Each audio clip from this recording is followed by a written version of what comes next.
삼성전자 주주 여러분, 오늘도 반갑습니다. 오늘 아침은 삼성전자 이야기를 조금 다른 문으로 열어보겠습니다. 요즘 삼성전자 하면 대부분 HBM, 파운드리, 엔비디아, AI 반도체를 먼저 떠올리시죠? 맞습니다. 지금 삼성전자의 가장 뜨거운 전장은 반도체입니다. HBM에서 다시 고객사 신뢰를 얻을 수 있느냐, 파운드리에서 배영 고객을 다시 잡을 수 있느냐, AI 데이터 센터 시대에 삼성전자가 메모리와 첨단 패키징에서 다시 존재감을 보여줄 수 있느냐, 이 질문들이 중요합니다. 그런데 오늘은 그 질문보다 한 단계 더 아래에 깔린 문제를 봐야 합니다. 바로 전력입니다. AI 반도체는 칩만 잘 만든다고 끝나는 산업이 아닙니다. GPU가 좋아야 하고 HBM이 좋아야 하고 파운드리와 패키징도 좋아야 합니다. 그런데 그 모든 것을 실제로 돌리려면 결국 전기가 필요합니다. AI 데이터 센터가 커질수록 마지막에 부딪히는 벽은 단순히 반도체 성능이 아닐 수 있습니다. 전력을 얼마나 안정적으로 확보하느냐, 전력망을 얼마나 잘 깔 수 있느냐, 데이터 센터를 얼마나 효율적으로 운영할 수 있느냐, 이게 AI 시대의 새로운 병목이 되고 있습니다. 그래서 오늘 삼성의 에너지 TF 이야기는 단순히 삼성이 전기 사업도 보나? 이 정도로 끝낼 뉴스가 아닙니다. 저는 이 이슈를 이렇게 봅니다. 삼성전자가 AI 반도체를 팔려면 그 반도체가 들어가는 데이터 센터 생태계까지 봐야 합니다. HBM과 파운드리가 앞쪽 전쟁이라면 전력과 데이터 센터 인프라는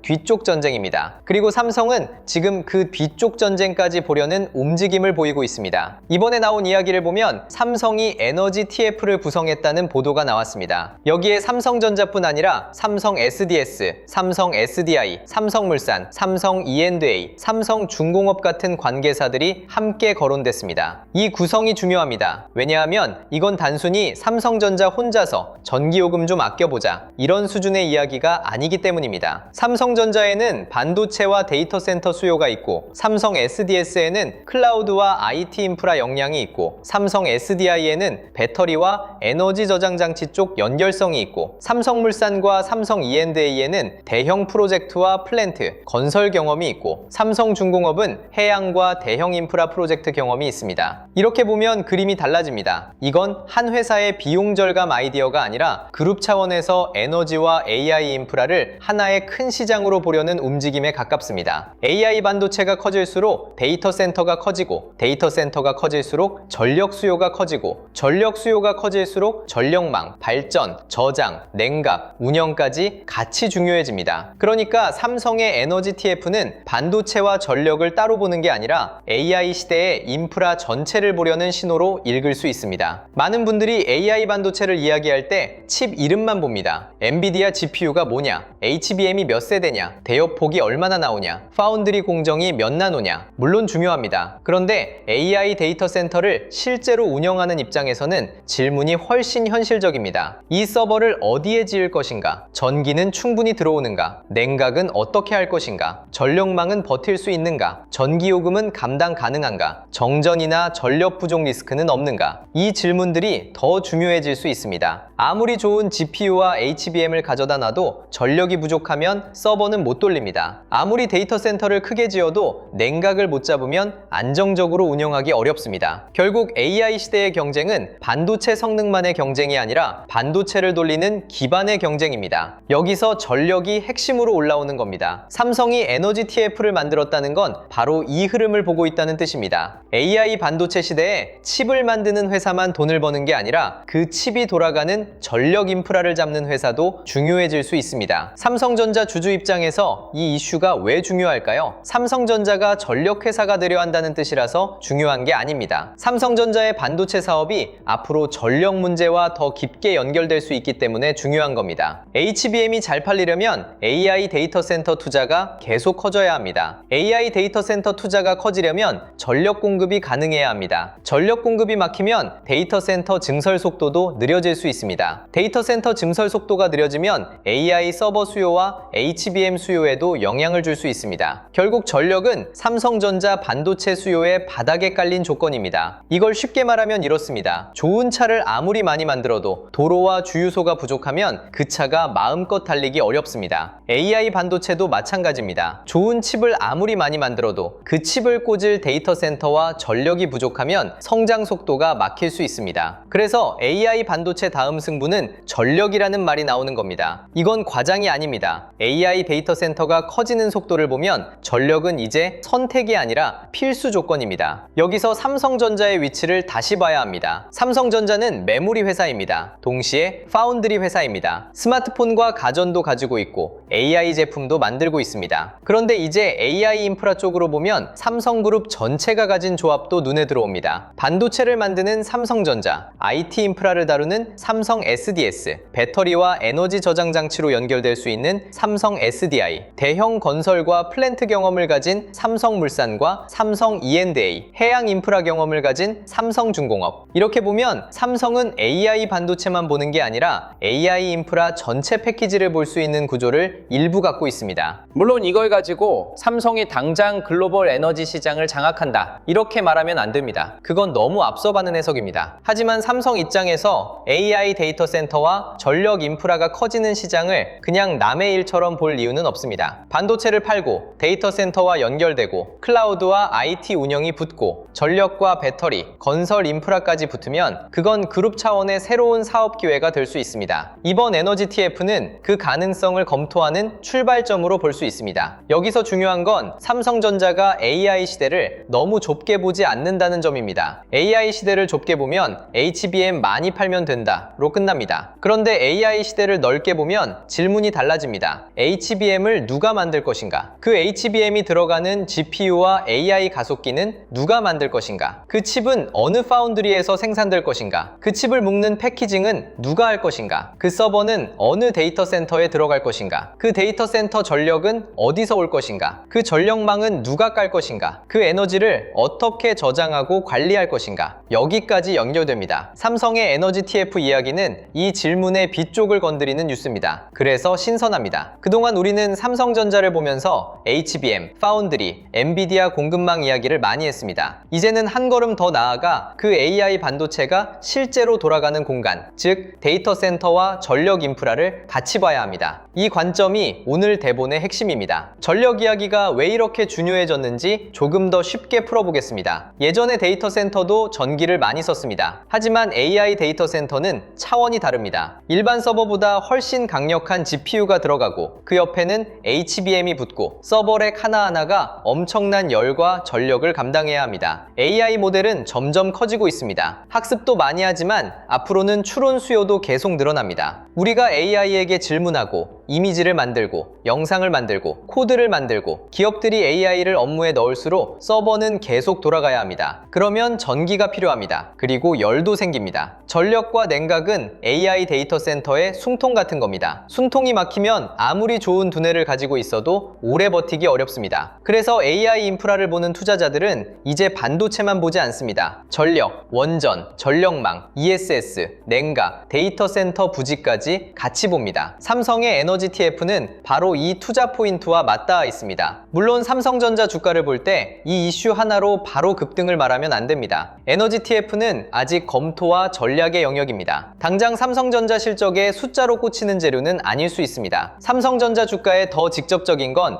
HBM 고객사 검증, 메모리 가격, 파운드리 수주, 외국인 수급, 코스피 흐름입니다. 그런데 중요한 건 시장 이야기가 조금씩 넓어지고 있다는 점입니다. 삼성전자를 단순히 메모리 가격 사이클로만 보던 시선에서 AI 반도체, AI 데이터 센터, 전력 인프라, 그룹 차원의 신사업까지 연결해서 보려는 흐름이 생기는 겁니다. 주식시장에서 큰 재평가는 하나의 실적 숫자만으로 나오지 않을 때가 많습니다. 기업을 바라보는 프레임이 바뀔 때 나옵니다. 삼성전자를 메모리 회복주로만 보느냐, 아니면 AI 인프라 시대의 핵심 축으로 보느냐, 이 차이는 큽니다. 에너지 TF 이슈는 삼성전자를 후자의 방향으로 조금 더 넓게 보게 만드는 재료입니다. 그럼 이 뉴스가 진짜 힘을 가지려면 앞으로 무엇을 확인해야 할까요? 첫 번째는 구체적인 사업 방향입니다. TF를 만들었다는 것만으로는 부족합니다. 전력망을 볼 것인지, 원전을 볼 것인지, AI 데이터 센터를 볼 것인지, ESS를 볼 것인지, 해외 프로젝트를 볼 것인지 방향이 더 나와야 합니다. 두 번째는 실제 투자입니다. 검토 단계에서 끝나는지, 아니면 인수합병, 합작, 대형 프로젝트 수주, 데이터 센터 연계 사업으로 이어지는지 봐야 합니다. 세 번째는 삼성전자 반도체와의 연결성입니다. 이게 단순 에너지 신사업인지 아니면 AI 반도체 고객사와 데이터 센터 인프라까지 연결되는지 봐야 합니다. 네 번째는 관계사 간 역할입니다. 삼성전자, 삼성 SDS, 삼성 SDI, 삼성물산, 삼성 E&A, 삼성중공업이 각자 어떤 역할을 맡는지 확인해야 합니다. 다섯 번째는 수익 모델입니다. 전력 인프라가 중요하다는 건 알겠는데 삼성이 그 안에서 실제로 어디서 돈을 벌 수 있는지 봐야 합니다. 이 다섯 가지가 확인돼야 에너지 TF 이슈는 단순 기대에서 실제 투자 재료로 올라갈 수 있습니다. 삼성전자 주주분들이 이 뉴스를 볼 때 가장 조심해야 할 건 과장입니다. 삼성이 에너지 TF 만들었다. 이제 전력 배장주다. 이렇게 가면 안 됩니다. 그건 너무 가볍습니다. 반대로 삼성전자는 반도체 회사인데 에너지 TF가 무슨 상관이냐? 이렇게 넘겨도 아쉽습니다. 정확한 해석은 중간에 있습니다. 이건 당장 실적을 바꾸는 확정 호재는 아닐 수 있습니다. 하지만 AI 반도체 시대에 삼성이 전력과 데이터 센터 인프라까지 시야를 넓히고 있다는 신호입니다. 그리고 이 신호는 삼성전자의 장기 그림을 더 크게 만듭니다. 삼성전자 주주라면 오늘 이 이슈를 전기 사업 하나 더 한다가 아니라 AI 반도체의 다음 병목을 삼성도 보고 있다로 해석하는 게 맞습니다. 이게 중요합니다. AI 시대에는 반도체만으로 끝나지 않습니다. 반도체를 돌리는 전력, 전력을 공급하는 인프라, 그 인프라를 설계하고 운영하는 능력까지 같이 중요해집니다. 여기서 전력 인프라 관련주 이야기도 자연스럽게 연결됩니다. 삼성전자가 에너지 TF를 만들었다는 보도가 나오면 시장에서는 전력 인프라, 원전, ESS, 데이터 센터, 전선, 변압기, 냉각 같은 키워드에 반응할 수 있습니다. 왜냐하면 이미 시장은 AI 데이터 센터 전력 병목을 알고 있기 때문입니다. AI 서버가 늘어나면 전력 설비가 필요하고 변압기와 전력기기가 필요하고 전력망 투자가 필요하고 냉각 시스템도 중요해집니다. 그래서 삼성전자 이슈가 삼성전자 하나에서 끝나지 않고 전력 인프라 섹터로 돈이 번질 수 있는지 봐야 합니다. 다만 여기서도 조심해야 합니다. 좋은 산업 방향과 아무 종목이나 오르는 건 다른 이야기입니다. 전력 인프라가 중요하다는 이유만으로 이름만 붙은 종목을 따라가면 위험합니다. 실제 수주가 있는지, 실적이 따라오는지, 거래대금이 붙는지, 외국인과 기관 수급이 들어오는지, 이미 많이 오른 자리는 아닌지 봐야 합니다. 오늘 같은 뉴스는 종목을 찍는 뉴스가 아니라 돈의 방향을 확인하는 뉴스로 보는 게 좋습니다. 삼성전자 본주 관점에서는 이 뉴스가 어떤 의미가 있을까요? 저는 세 가지로 봅니다. 첫째, 삼성전자의 AI 반도체 이야기가 더 넓어집니다. HBM과 파운드리만 보는 게 아니라 AI 데이터 센터 인프라까지 연결해서 볼 수 있습니다. 둘째, 삼성그룹 차원의 결합력이 부각됩니다. 삼성전자 혼자가 아니라 삼성 SDS, 삼성 SDI, 삼성물산, 삼성 E&A, 삼성중공업까지 에너지와 데이터 센터 밸류체인을 같이 볼 수 있다는 점이 나옵니다. 셋째, 장기 성장 스토리가 추가됩니다. 삼성전자가 반도체 사이클만 기다리는 회사가 아니라 AI 시대의 인프라 변화를 같이 보는 회사로 해석될 수 있습니다. 이 세 가지가 중요합니다. 물론 주가는 오늘 당장 이 뉴스 하나로 결정되지 않습니다. 하지만 이런 뉴스가 쌓이면 삼성전자를 보는 시선은 달라질 수 있습니다. 삼성전자가 HBM을 따라잡을 수 있느냐에서 삼성전자가 AI 인프라 시대에 어떤 위치를 잡을 수 있느냐로 질문이 넓어지는 겁니다. 질문이 넓어지면 평가도 넓어질 수 있습니다. 외국인 수급도 이 관점에서 봐야 합니다. 외국인은 삼성전자를 볼 때 삼성전자 뉴스 하나만 보지 않습니다. 미국 AI 데이터 센터 투자, 엔비디아 흐름, 글로벌 전력 병목, 메모리 가격, 환율, 코스피 대형주 수급을 같이 봅니다. AI 데이터 센터 투자가 계속 커지고 전력 부족이 글로벌 이슈가 되고 한국 시장에서도 반도체와 전력 인프라가 같이 움직인다면 외국인도 삼성전자를 다시 다르게 볼 수 있습니다. 삼성전자가 단순 메모리 사이클주가 아니라 AI 인프라 확장의 중심에 들어갈 수 있는 회사로 보이기 시작하면 수급의 질도 달라질 수 있습니다. 물론 확인은 필요합니다. 외국인이 실제로 사는지, 기관이 같이 들어오는지, 거래대금이 붙는지, 삼성전자와 전력 인프라 섹터가 같이 움직이는지 봐야 합니다. 뉴스는 방향을 보여주고 수급은 그 방향에 돈이 실제로 붙는지 보여줍니다. 오늘도 이 구분이 중요합니다. 보유자 입장에서는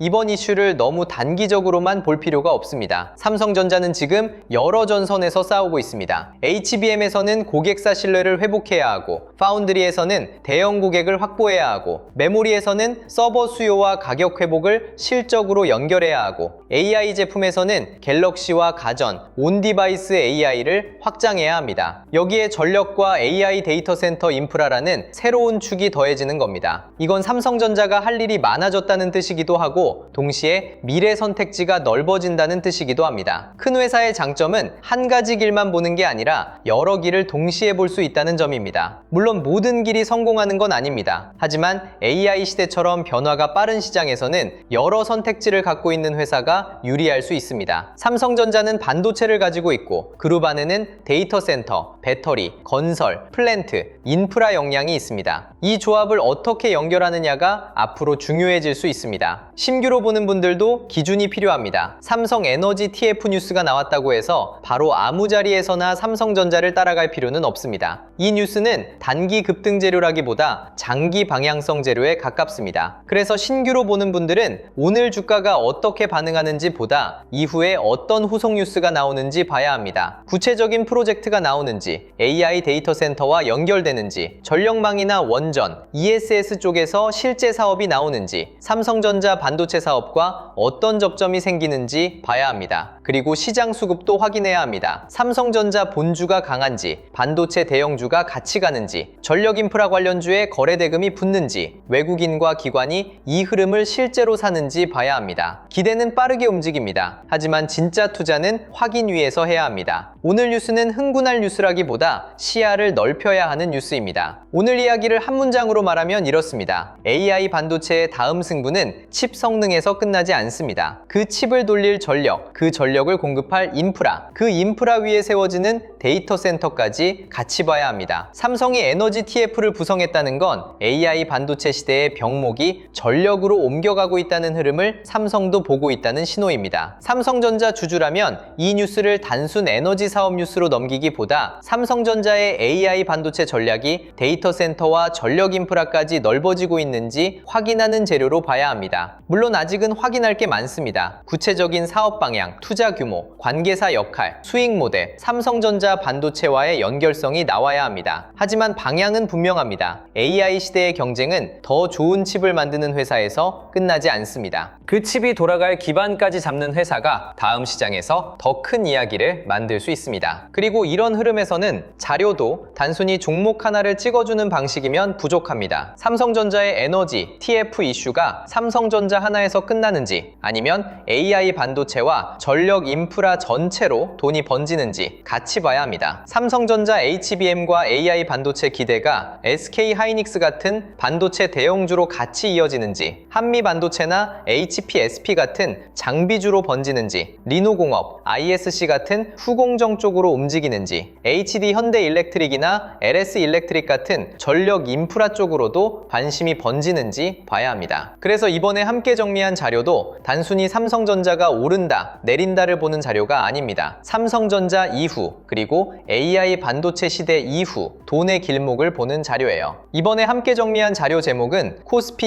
2만의 시대, 돈의 흐름을 읽는 법입니다. 이 자료는 삼성전자 하나만 보는 게 아니라 삼성전자 이후 시장의 돈이 어디로 움직이는지 이북 형태로 차근차근 학습할 수 있게 정리한 자료입니다. 코스피 시대 흐름 정리 자료부터 AI 주식 보조 지표 템플릿, 지표 사용 설명서, 시장 모니터링 대시보드, AI 종목 스크리닝 리스트, 투자 체크리스트와 원칙 카드, 섹터 테마 분석 자료, 실전 매매 기록 템플릿까지 함께 담아뒀습니다. 특히 실명 관찰 종목 41개는 삼성전자 이후 돈이 이동할 수 있는 후보들을 정리해둔 겁니다. 이건 무조건 사라는 자료가 아닙니다. 돈이 지나갈 수 있는 길목을 미리 확인하는 용도로 보시면 됩니다. 섹터 7개도 같이 정리해뒀습니다. 반도체 대형주, 전력 인프라, 반도체 장비, 소부장, 후공정 패키징, 증권 금융, 자동차, 자율주행, 저평가 대형주, 이렇게 돈이 이동할 수 있는 흐름별로 나눠서 볼 수 있게 만든 자료입니다. 그리고 타점 기준 4개도 중요합니다. 좋은 종목인 건 알겠는데 지금 들어가도 되는지, 기다려야 하는지, 이미 늦은 자리인지 구분하기 어렵잖아요. 그래서 돌파, 눌림, 회복, 과열 회피, 이 4가지 기준으로 보기에 정리했습니다. 마지막으로 매매 전 체크 10가지도 넣어뒀습니다. 내가 뉴스에 끌려 들어가는 건 아닌지, 전력 인프라라는 큰 단어만 보고 너무 앞서가는 건 아닌지, 거래량이 실제로 붙고 있는지, 외국인이나 기관 수급이 들어오는지, 섹터 전체로 돈이 번지고 있는지, 손절이나 비중 축소 기준이 있는지, 한 번에 비중을 너무 크게 넣는 건 아닌지, 분할 진입 계획이 있는지, 내 투자 기간이 단기인지 중장기인지 매수인지, 나중에 복귀할 수 있는 매매인지, 이걸 한 번만 체크해도 오늘 같은 에너지 TF 뉴스가 나왔을 때 감정으로 따라가는 매매를 줄이는데 도움이 됩니다. 자료 받아보고 싶으신 분들은 기존처럼 구독과 좋아요 눌러주시고요. 댓글창에 구독 완료라고 남겨주시면 됩니다. 그리고 영상 아래 더보기란이나 고정 댓글에 있는 파란색 링크로 들어가시면 원하시는 자료에 맞게 신청하실 수 있게 남겨두겠습니다. 그리고 마지막으로 하나만 짧게 말씀드릴게요. 댓글 중에 이런 말씀을 주신 분들이 있었어요. 내용 좋은 건 알겠는데 직장 생활하면서 이걸 매일 다 확인하기는 어렵다. 맞습니다. 삼성전자 하나만 봐도 HBM, 엔비디아, 외국인 수급, 환율, 코스피, 반도체 장비주, 후공정, 전력 인프라까지 같이 봐야 하잖아요. 여기에 오늘처럼 에너지 TF, AI 데이터 센터, 전력망, 원전, ESS 같은 인프라 이슈까지 나오면 혼자서 전부 챙기기가 더 어렵습니다. 그래서 이런 분들을 위해 자료를 조금 더 편하게 확인하실 수 있는 공간도 따로 준비하고 있습니다. 화면에 보이는 것처럼 반도체 대형주, 장비 소부장, 후공정 패키징, 전력 인프라, 매매 전 체크리스트, 지표 사용 설명서 같은 자료들을 한 곳에서 보기 쉽게 정리해 드리려는 흐름이에요. 다만 오해는 안 하셨으면 좋겠습니다. 매수, 매도, 찍어주는 리딩방이 아니고요. 수익을 보장하는 방도 아닙니다. 영상에서 말씀드린 자료와 삼성전자 대응 기준, 반도체 섹터 흐름, 장중 체크 포인트를 조금 더 편하게 모아보실 수 있게 준비하는 자료방에 가깝습니다. 이 부분도 필요하신 분들은 방금 말씀드린 자료 신청과 같은 방식으로 신청해 주시면 됩니다. 구독과 좋아요 눌러주시고 댓글에 구독 완료 남겨주신 다음 설명란이나 고정 댓글에 있는 파란색 링크로 신청해 주시면 자료와 함께 소통방 링크도 순차적으로 안내드리겠습니다. 혼자서 매일 시장을 다 챙기기 어려우셨던 분들은 편하신 방법으로 도움받아 보시면 좋겠습니다. 오늘 이야기를 마지막으로 묶어보겠습니다. 삼성의 에너지 TF 이슈는 단순히 새로운 부서를 만들었다는 이야기가 아닙니다. AI 반도체 시대의 경쟁이 칩에서 데이터 센터로, 데이터 센터에서 전력 인프라로 넓어지고 있다는 신호입니다. 삼성전자가 HBM과 파운드리에서 다시 평가받으려면 AI 데이터 센터 투자가 계속 커져야 합니다. 그런데 AI 데이터 센터 투자가 커지려면 전력이 필요합니다. 전력망이 필요하고 발전이 필요하고 저장 장치와 냉각, 운영 역량이 필요합니다. 삼성이 에너지 TF를 통해 이 영역을 들여다본다는 건 AI 반도체의 다음 병목을 미리 보겠다는 의미로 해석할 수 있습니다. 물론 아직은 확인할 게 많습니다. 구체적인 사업, 투자 규모, 관계사 역할, 수익 모델, 삼성전자 반도체와의 실제 연결성을 봐야 합니다. 하지만 오늘 뉴스가 보여주는 방향은 분명합니다. 삼성전자는 AI 반도체를 칩 하나로만 보지 않습니다. 그 칩이 돌아갈 데이터 센터, 그 데이터 센터를 움직일 전력, 그 전력을 둘러싼 인프라까지 같이 보려는 흐름이 시작되고 있습니다. 삼성전자 주주라면 오늘 이 뉴스를 가볍게 넘기기보다 AI 반도체 다음 승부가 어디로 넓어지고 있는지 꼭 같이 보셔야 합니다. 오늘 영상은 여기서 마치고요. 다음 영상에서는 삼성전자의 전력 인프라 흐름이 반도체 장비, 후공정, 전력기기, 데이터 센터 관련주로 어떻게 번질 수 있는지 더 자세하게 짚어드리겠습니다. 끝까지 시청해주셔서 감사합니다.